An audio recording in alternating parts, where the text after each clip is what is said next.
Nandito na kami. Yan, kukuha na kami ng lupa. Ito nga pala yung lupa. Yan. Medyo paubos na. Yan, magpapalam muna kami. Malakas ang hangin. Sana nadidinig yung boses ko, no?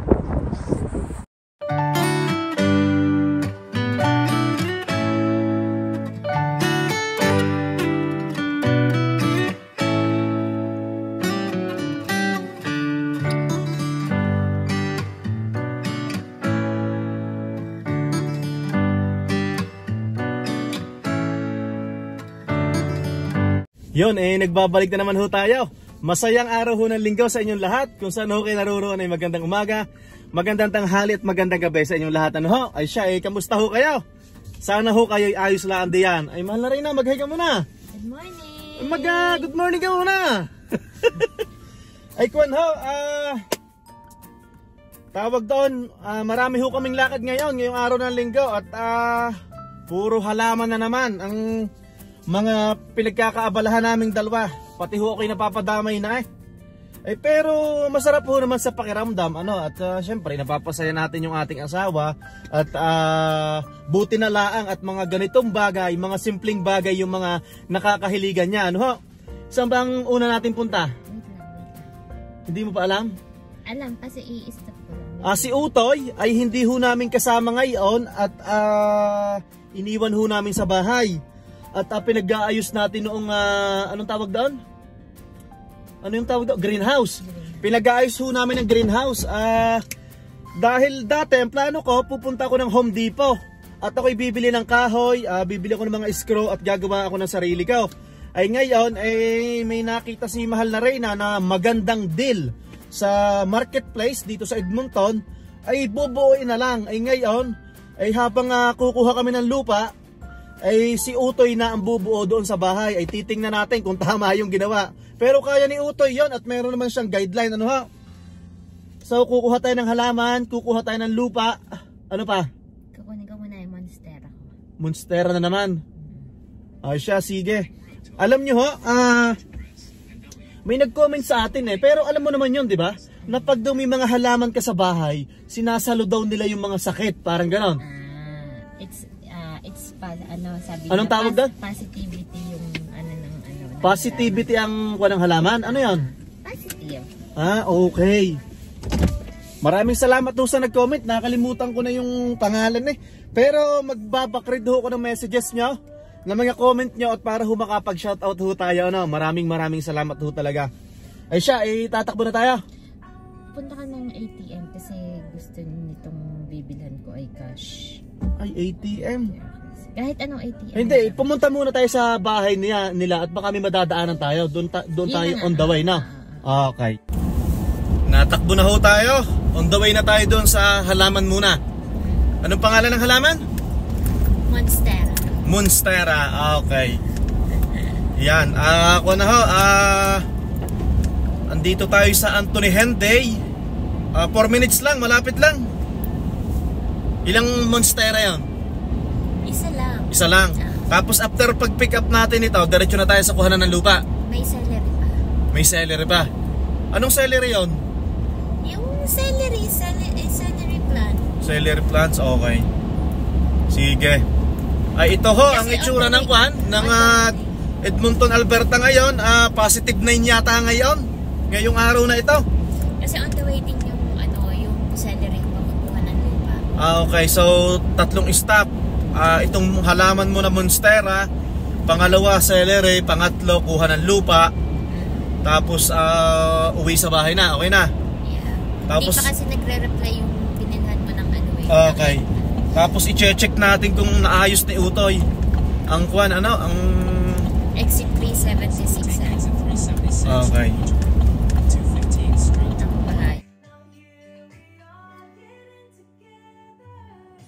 Yun, andito na tayo sa kukuhanan ng halaman. Mukhang mga malalaki ang bahay dito Parang bagong gawa lang ito Ay siya, ipapatayin ko muna ho ang ating video at para naman may privacy itong ating kukuhanan ng halaman. Gaganda ng bahay andito na ho tayo sa sa bahay ho noong kukuhanan ng halaman, ano? Ang gaganda ho ng bahay dito. Pero for sure ay mahal dito. At bukod sa mga bago ho ang bahay, ay malapit ho sa city, sa Edmonton, ano ho? Ano bang pangalan ng subdivision ito? Kinglet Garden. Kagagara ho ng mga bahay hinihintay hulaan natin ang mahal na Reyna at kinakausap nga ho yung may-ari ng halaman, ano? At baka tinatawaran pa, ay kuripot yun Yon, masayang-masaya ho ang mahal na Reyna At tawag doon, pangarap daw niyang halaman ito Pakita mo nga sa kanila. Uy, pakita mo sa kanila. Yan hindi ka masyado makita sa camera Yan harap ka rito, yan. Anong halaman yan? Premium Monstera Albo. Yan. Tapos meron pang isa. Ito, yan. Malalaki yan. Ang binilhan po namin ay merong business license, ano ho? Medyo pricey, kaso kung gusto naman ng mahal na Reyna at liligaya naman siya, bakit hindi, ano ha? Yan. Hindi naman pricey, pero sakto lang naman, ano ho? Pricey daw talaga. Pricey talaga ang halaman na yan. Okay. Sabi nila, Bled. Sabi ng mga kaibigan ko. Okay. So at least gusto mo naman, di ba? So 11. Diretso tayo? Wait. Yeah.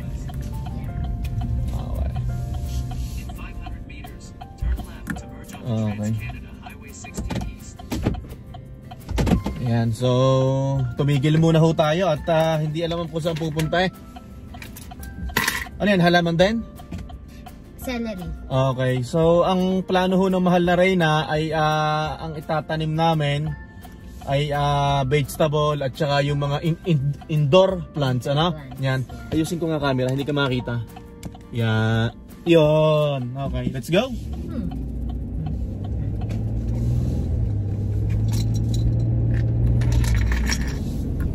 Yan na. Malayo ba? Ilang minutes yan? 11 minutes. Tapos after nito, kuha na tayo ng lupa, ano? Tapos uwi sa bahay, okay.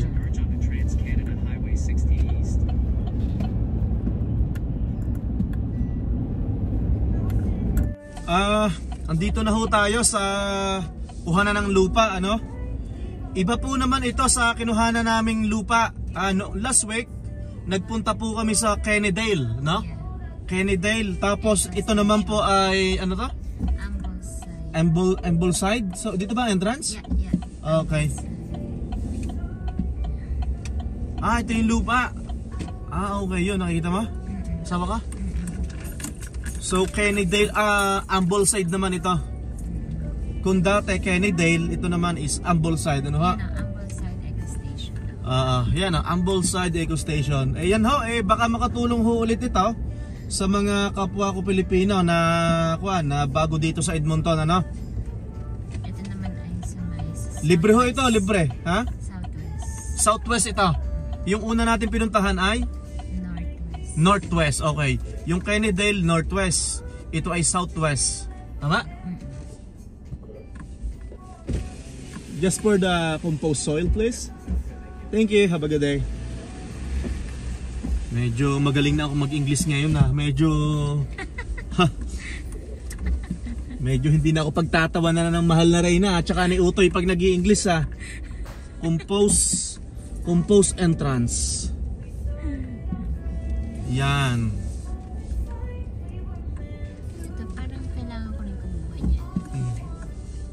Kasi para sa ilalim mo. Saan kaya tayo? Parang wala na nga, ano? Dito siguro. Yan. Kukuha pala ako ng isa para sa dun sa mga hindi maliliit ay magandang.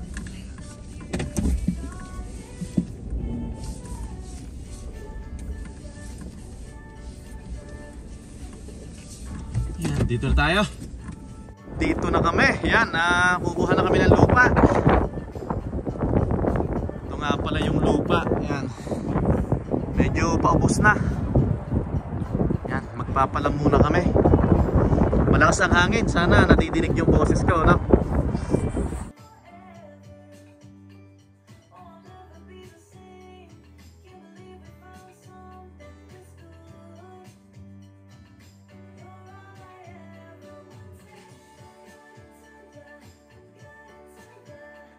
Ito, paalis na ho kami at at least nakakuha na ho kami ng lupa, ano?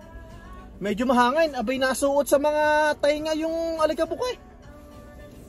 Okay na yan, napuwing ka. Tapos may nakamit pa tayong Pilipino na nakuha din ng kwan, ng lupa. Tapos bibigyan daw tayo ng buto ng upo. Tapos ano ba? Tawag doon, parang itatanong ko din kung saan sila nakuha ng tae ng kabayaw. Pataba, ano? Ayun ang alamin natin. Maghahanap tayo ngayon ng tae ng kabayaw. Sarap daw yung Costco. Okay. Ito, pauwi na ho tayo ng bahay, ano? Nakakatuwa ho naman yung ganitong banding na mag-asawa, ano? At productive. Ha, ano na? Productive? Napapa-English na naman ako, ha?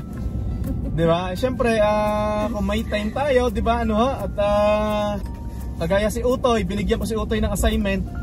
I-check natin yung assignment niya na pinagagawa ko ng greenhouse. Pero i-assemble lang naman yon, napaka-simple lang naman, ano ha. Kaso masyado mahangin, pangit palang kumuha, no? Pag mahangin ay suutan sa mga tainga eh. Ang nasabi ko na naman kanina, di ba? Sabi ko yung target mo na mga halaman is vegetable at saka yung mga indoor plants na. Yeah. Ano pa ba? Ayun lang, di ba?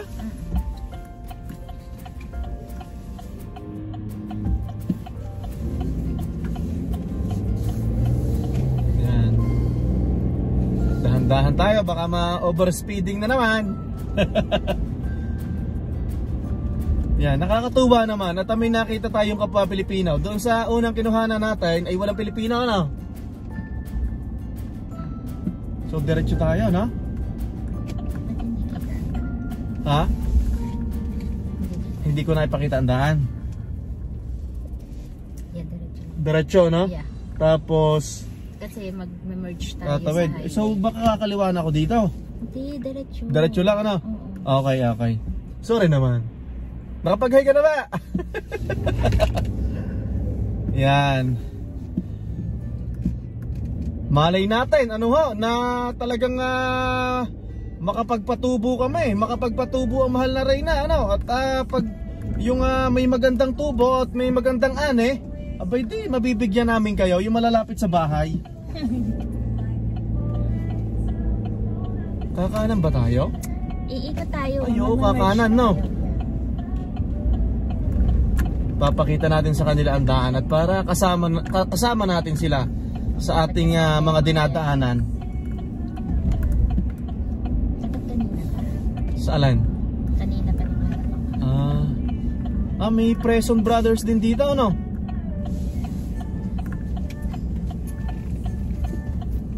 Dapat pala'y maligo muna tayo bago natin ayusin yung halaman mo, no?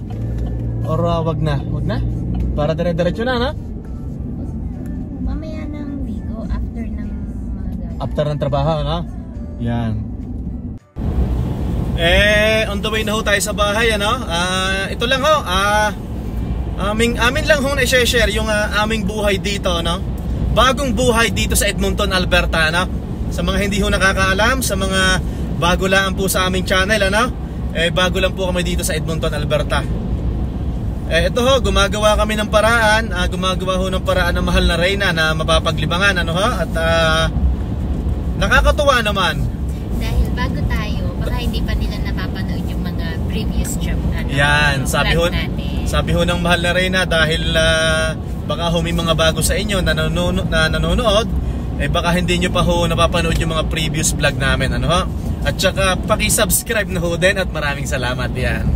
Travel natin from Labrador City. Yan, nag-travel po kami ng Nag-travel po kami ng 8 days from Newfoundland to to province of Alberta. Yan. Panoorin niyo po yun. 8 araw po yun. Yan. Nag-start po ako mag-vlog last year, August. Yan. Nag-start po ako mag-focus mag-vlog last year, August. Pero may mga vlog ako dati ng mga nauna na parang katuwa lang na every 6 months, di ba? Parang katuwaan lang pag nagpi-fishing, pag nag-i-snowmobile, no? Napapag-isipan lang. Okay. Pero naging focus talaga ako sa pagbabalag nung lilipat na kami, yan. Tsaka nasanay ka na. Yan, yun lang po at ito nga, araw ho ng linggo. Kahit papaano nabanat yung aming mga buto-buto, ano? Kaysa nakahilata sa bahay o kaya sa mabudol tayo sa shopping mall. Kung sa bagay nabudol tayo sa shopping mall, ay hindi naman pala. Hindi naman para sa atin yung binili natin, di ba? Para kay mama mo, para sa gift natin sa Mother's Day, yan. Pero nakapag-beef Paris tayo sa Calgary, no? Tapos napakayos natin ang cellphone mo, di ba? Yan, yun lang po, ano? At least anong sabi mo? Naging productive yung weekends, yan. Malapit na ho kami sa bahay, no? Mga 4 kilometers na lang. Andito kami ngayon, malapit sa Seafood City. Yan. Napansin namin, puro mga itim pala itong mga ganito ko. Gawa na ano kayang kuwan yon? Sinabing compost soil na yon. Ano kayang kuwan na yon? Siguro talagang pinaghalo-halo na. Yeah, kasi 'di ba mga dumi talaga yon, 'di ba? Dumi. Kinokolekta dito yung mga compost, 'di ba? Yung sa kitchen natin, 'di ba? May mga bukod-bukod tayo, 'di ba? So, baka yung iba noon, ano? Ginigiling siguro yan, ano? Kamusta kaya si Utoy? Natapos kaya ang ginagawa?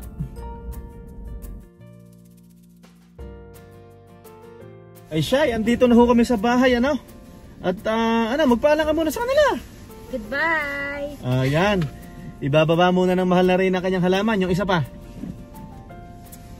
Monstera. Monstera, yan, okay. Mahal ang pera. Sige. I-close mo na yan at ako na lang magbababa nito. Okay. Hala! Hindi, okay na, naayusin ko. Ganyan talaga, wawalisin na lang. Natapo na. Yan. Please close the door Okay, yun ho ang nangyari ngayong sa amin. Ngayong araw ng linggo, ano ho? At yun nga ho, ako ho'y natutuwa dito sa asawa ko, ano? At